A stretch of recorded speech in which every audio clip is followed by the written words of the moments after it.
Everyone, I am Priyanka Mishra. Welcome back to my YouTube channel. Students, आज की इस video में हम क्लास 10th हिंदी से पंजाब बोर्ड चैप्टर नंबर 18 जिसका शीर्षक है सूखी डाली, इसके क्वेश्चन आंसर्स देखेंगे। इसके लेखक का नाम उपेंद्र नाथ अश्क है। ये आपकी पुस्तक में एकांकी के रूप में दी गई है। सूखी डाली के बारे में लेखक ने बताया है कि संयुक्त परिवार किस तरीके से रहता है, उसका वर्णन इसमें उन्होंने किया है। तो चलिए देखते हैं इसके क्वेश्चन आंसर्स। निम्नलिखित प्रश्नों के उत्तर एक दो पंक्तियों में देना है। तो पहला क्वेश्चन है, दादा मूलराज के बड़े पुत्र की मृत्यु कैसे हुई थी? तो आंसर देख लेते हैं। दादा मूलराज के बड़े पुत्र की मृत्यु 1914 के महायुद्ध में सरकार की ओर से लड़ते लड़ते हुई थी। नेक्स्ट क्वेश्चन देखते हैं, सूखी डाली एकांकी में घर में काम करने वाली नौकरानी का क्या नाम था? तो आंसर देखते हैं, घर में काम करने वाली नौकरानी का नाम रजवा था। नेक्स्ट क्वेश्चन देखते हैं, बेला का मायका किस शहर में था? तो आंसर देखते हैं, बेला का मायका लाहौर शहर में था। नेक्स्ट क्वेश्चन है, दादाजी की पोती इंदु ने कहाँ तक शिक्षा प्राप्त की थी? तो आंसर देखते हैं, दादाजी की पोती इंदु ने प्राइमरी स्कूल तक की शिक्षा प्राप्त की थी। नेक्स्ट क्वेश्चन देखते हैं, सूखी डाली एकांकी में दादाजी ने अपने कुटुंब की तुलना किससे की थी? तो आंसर देखेंगे, सूखी डाली एकांकी में दादाजी ने अपने कुटुंब की तुलना वट के महान वृक्ष से की थी, मतलब बरगद के वृक्ष से की थी। नेक्स्ट क्वेश्चन देखते हैं, बेलों ने अपने कमरे में से फर्नीचर बाहर क्यों निकाल दिया? बेला ने। तो आंसर देखते हैं, बेला ने अपने कमरे का फर्नीचर बाहर निकाल दिया था क्योंकि वो पुराना हो गया था और क्या हो गया था, टूट फूट गया था। नेक्स्ट क्वेश्चन देखते हैं, दादाजी पुराने नौकरों के हक में क्यों थे? तो दादाजी पुराने नौकरों के हक में इसलिए थे क्योंकि वो कैसे होते थे, ईमानदार और विश्वसनीय होते थे। नेक्स्ट क्वेश्चन है, बेला ने मिश्रानी को काम से क्यों हटा दिया था? तो आंसर देखते हैं, बेला ने मिश्रानी को काम से इसलिए हटा दिया था क्योंकि बेला के अनुसार उसे ढंग से काम करना नहीं आता था और काम करने का सलीका भी सही नहीं था। नेक्स्ट क्वेश्चन देखते हैं, एकांकी के अंत में बेला रूंधे कंठ से क्या कहती है? मतलब रोकर क्या कहती है? तो आंसर क्या होगा, एकांकी के अंत में बेला जो है रूंधे मतलब रोते हुए गले से कहती है कि दादाजी आप पेड़ से किसी डाली का टूटकर अलग होना पसंद नहीं करते, पर क्या आप चाहेंगे कि पेड़ में लगी जो डालियां हैं वो सूखकर मुरझा जाएं? नेक्स्ट क्वेश्चन देखते हैं, निम्नलिखित प्रश्नों के उत्तर 3-4 पंक्तियों में देना है। तो क्वेश्चन फर्स्ट है, एकांकी के पहले दृश्य में इंदु बिफरी हुई क्यों दिखाई देती है? तो आंसर देख लेते हैं, एकांकी के पहले दृश्य में इंदु बिफरी हुई मतलब गुस्सा हुई क्यों दिखाई देती है? क्योंकि उसके अनुसार नई बहू जो थी अपने मायके से सामान किसी को कुछ अपने सामने किसी को कुछ भी नहीं समझती थी और आते ही मिश्रानी को काम से हटा दिया था, क्योंकि नई बहू के अनुसार जो है मिश्रानी को काम करना नहीं आता था। इंदु ने जब उसे समझाया भी था, काम करना सीख जाएगी, हमें नौकरानी से काम लेने की तमीज़ होनी चाहिए, तो इंदु को भी कह दिया था कि तमीज़ तो केवल आप लोगों में ही है। इस प्रकार नई बहू से कहा सुनी होने के बाद इंदु बिफरती हुई दिखाई दी थी। नेक्स्ट क्वेश्चन देते हैं, दादाजी को करमचंद की किस बात से चिंतित होते थे? इसका आंसर देखते हैं, दादाजी करमचंद से परेश के घर से अलग होने की बात सुनकर चिंतित हो गए थे, क्योंकि उनके अनुसार जो है परिवार बरगद के पेड़ के समान होता है। अगर एक पेड़ की कोई डाली टूट जाती है तो कितना भी पानी क्यों ना दो तो उसमें से पानी सरसता कभी नहीं आती, मतलब वो कभी हरा भरा नहीं होता है और कभी नहीं चाहते कि उनके परिवार रूपी पेड़ में कोई भी डाली टूटकर अलग हो जाए और उनके परिवार की भी कीमत कम हो जाए।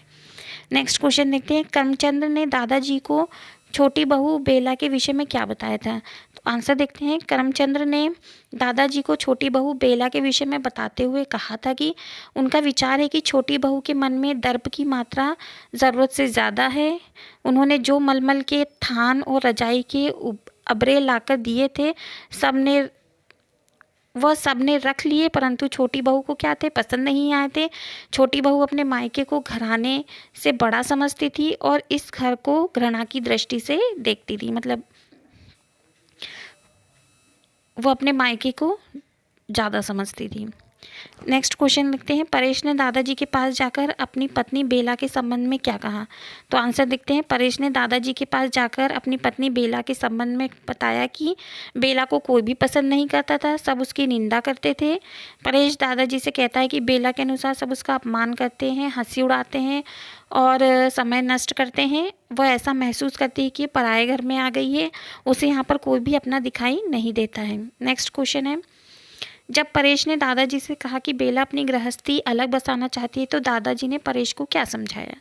तो आंसर देखते हैं, जब परेश दादाजी से कहा कि बेला अपनी अलग गृहस्थी बसाना चाहती है तो दादाजी ने कहा कि वो ये क्या होगा, उनके जीते जी तो ये संभव नहीं होगा।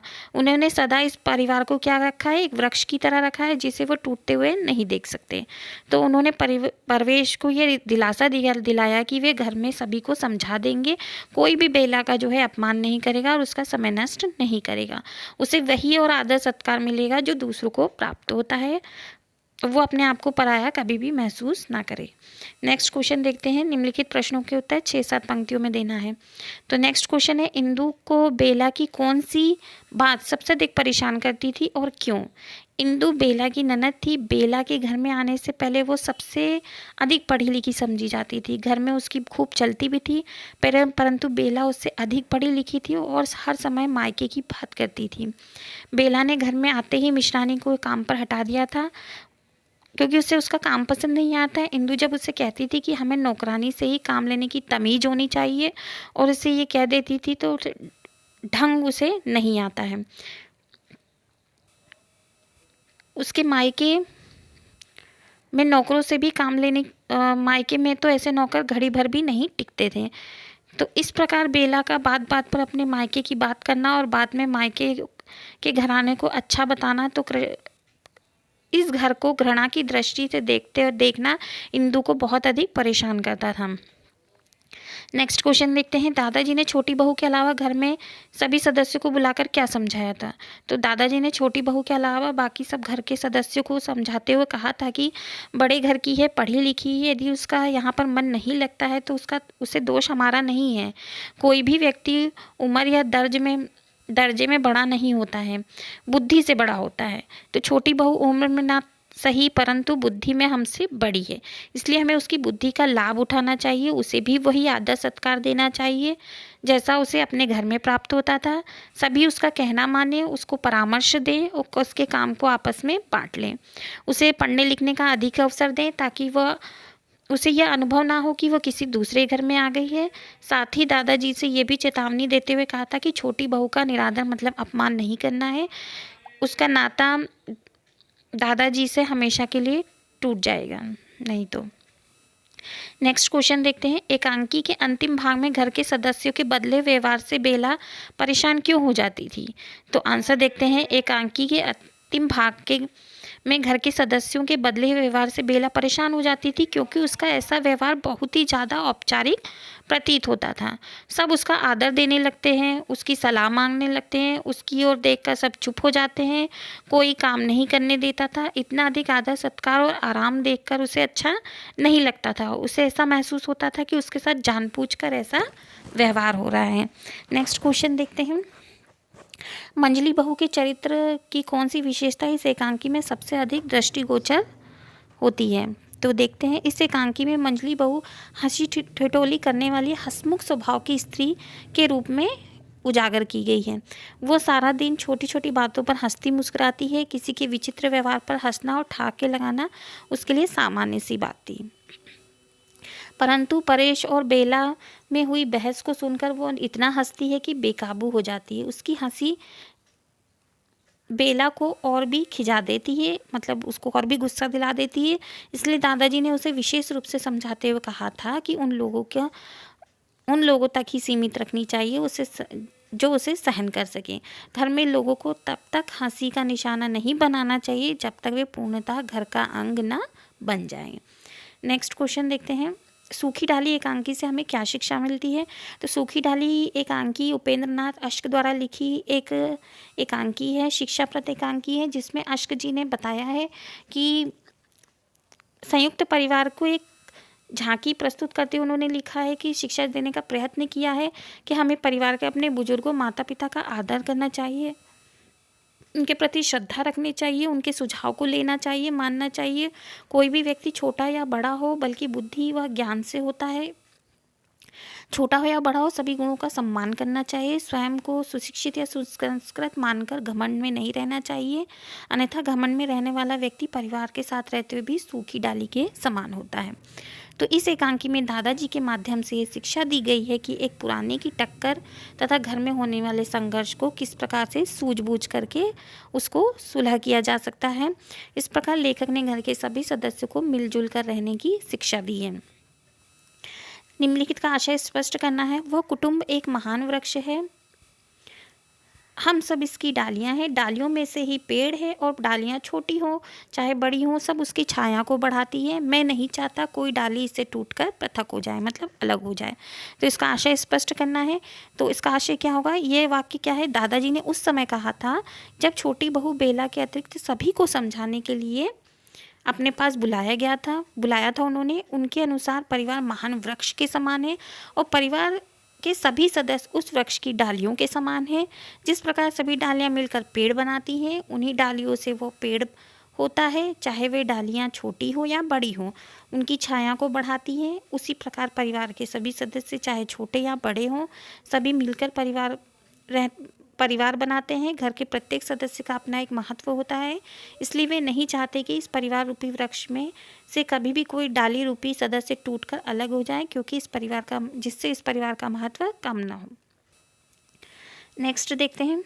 दादाजी, आप पेड़ से किसी डाली का टूटकर अलग होना पसंद नहीं करते, पर क्या आप यह चाहेंगी कि पेड़ में लगी वो डाल सूखकर मुरझा जाए? इसका आशय स्पष्ट करना है। यह वाक्य एकांकी के अंत में बेला ने दादाजी से कहे जब वह परिवार वालों के व्यवहार में परिवर्तन देखती थी। सब उसे आदर देते थे, कोई काम नहीं करने देता था तो उसे देखते ही सब से सहम जाते थे। तब तो बिल्कुल भी उसे अच्छा नहीं लगता था, क्योंकि वह परिवार के साथ मिलजुल कर रहने का महत्व जान चुकी थी। इसलिए वो दादाजी से कहती थी कि यदि उसके साथ ऐसा व्यवहार करेंगे तो वो परिवार से अलग तो नहीं होगी, परंतु अंदर ही अंदर उदास होकर क्या होगी, सूख जाएगी। इसलिए वो चाहती थी कि उसके साथ सब सामान्य परिवार की तरह सामान्य व्यवहार करें और परिवार का हिस्सा समझें। शब्दों के दो पर्यायवाची लिखना है। प्रतिष्ठा का क्या होगा, मान, सम्मान, इज्जत, आकाश का गगन, नभ, वृक्ष का पेड़, तड़ु, विटप, प्रसन्न का खुश, हर्षित, आनंदित, परामर्श का सलाह, सुझाव, राय, अवसर का मौका, समय, सुयोग, आदेश का आज्ञा, हुक्म, हिदायत, आलोचना का निंदा, बुराई और समीक्षा। विलोम शब्द देना है नेक्स्ट में। आकाश का होगा पाताल, पसंद नापसंद, आदर अनादर, झूठ का सच, मूर्ख का बुद्धिमान, घृणा का प्रेम, आज़ादी का गुलामी, शांति का अशांति, प्रसन्न का अप्रसन्न, इच्छा का अनिच्छा और विश्वसनीय का अविश्वसनीय। नेक्स्ट में है निम्नलिखित समरूपी भिन्नार्थक शब्दों में के अर्थ बताते हुए वाक्य बनाना है। तो सूखी का क्या होगा, शुष्क हो जाना है, मतलब सूख जाना है। तो इस पेड़ की शाखाएं सूखी हुई हैं। नेक्स्ट देखते हैं। सूखी, समृद्ध, प्रत्येक व्यक्ति सुखी जीवन चाहता है। सास, पति या पत्नी की माता, तो मेरी सास बहुत अच्छी है। नेक्स्ट, सांस, तो क्या होता है, श्वास, आज मुझे सांस लेने में परेशानी हो रही है। नेक्स्ट देखते हैं। कुल का क्या होगा, वंश, राम जी उच्च कुल के से संबंध रखते थे। कुल का क्या होगा, किनारा, नदी के कुल पर किश्तियाँ खड़ी हैं। नेक्स्ट देखते हैं। और का तथा, राम और श्याम अच्छे मित्र हैं। और मतलब की तरफ होता है। मोहन मेरी ओर देख रहा है। नेक्स्ट में मुहावरा और उसका अर्थ बताना है। तो काम आना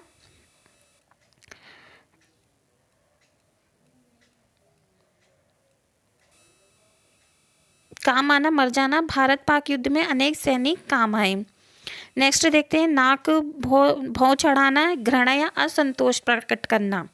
तो बच्चे घिया की सब्जी को देखकर नाक और भौं चढ़ाते हैं। पारा चढ़ना मतलब क्रोधित होना, ननद की जली कटी बातें सुनकर भाभी का पारा चढ़ गया।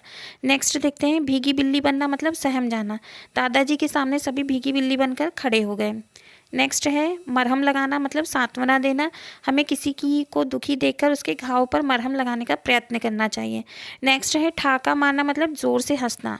मंजली भाभी की बातें सुनकर सभी ठहाका मारकर हंसने लगते थे। नेक्स्ट है खलल पड़ना, किसी काम में बाधा आना। तो अचानक वर्षा आने के कारण शादी के काम में खलल पड़ गया। कमर कसना, मतलब किसी काम के लिए निश्चयपूर्वक तैयार हो जाना। तो सेना में विरोधियों के खिलाफ युद्ध के लिए सब कमर कस लिए। इस तरीके से इस मुहावरे के वाक्य प्रयोग हो गए हैं। अगर आप चाहें तो अपने भी वाक्य प्रयोग बना सकते हैं।